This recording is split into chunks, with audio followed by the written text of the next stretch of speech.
Hello friends, આજે આપણે બનાવવાની છે સુપર સોફ્ટ એવી નાન. તો મેં અહીંયા મેદાનો લોટ લઈ લીધેલો છે 2 વાટકી, અને 1 વાટકી ઘઉંનો લોટ લઈ લીધેલો છે, અને સરસ એવું મિક્સ કરી લઈશું. તો આપણે એમાં મીઠું એડ કરીશું, અને થોડો 1 ચમચી જેટલો બેકિંગ પાવડર અને 1 ચમચી જેટલો બેકિંગ સોડા લઈ લઈશું, અને 2 ચમચી જેટલી ખાંડ એડ કરીશું, અને 3 ટેબલ સ્પૂન જેટલું તેલ એડ કરીશું, અને દહીં છે જે એ 2 ચમચા લીધું છે મેં, અને અંદરથી ઉપરથી દૂધ એડ કરીશું 1 કપ જેટલું, અને સરસ સ્મૂથ એવો આપણે લોટ બાંધી લઈશું. જો આ રીતનો સોફ્ટ એવો માપનો લોટ બાંધવાનો છે, અને ઉપરથી તેલ એડ કરીને સરસ મસળીને આમ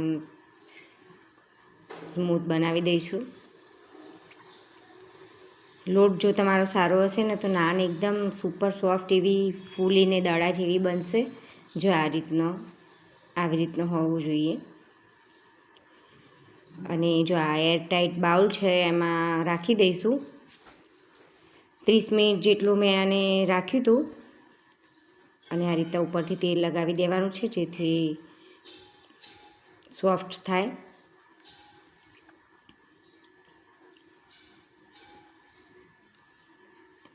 એકદમ એરટાઈટ છે એટલે એમાં મૂકી દેવાનું છે 30 મિનિટ માટે આ રીતે. અને પછી જો 30 મિનિટ પછી આવી રીતે જોયું એકદમ ફૂલી ગયો છે લોટ, અને ફટાફટ આપણે નાન બનાવીશું. નાન હું આમ કંઈ હોટલ જેવી નથી બનાવતા, આમ રોટલી જેવું જ બનાવું છું. બહુ જાડી પણ નહીં, બહુ પતલી પણ નહીં. અને ઉપરથી પાણી લગાવવાનું છે, પાણી ખૂબ લગાવવાનું છે. આ નોનસ્ટિકનો તવો લીધો છે મેં.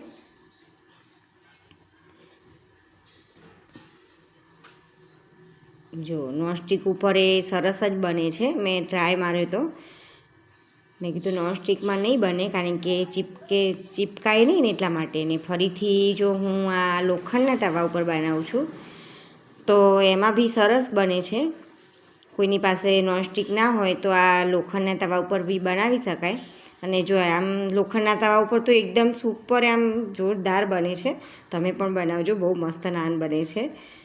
જો આ રીતના બનાવશો તો આ રીતે ફૂલીને એકદમ હોટલ જેવી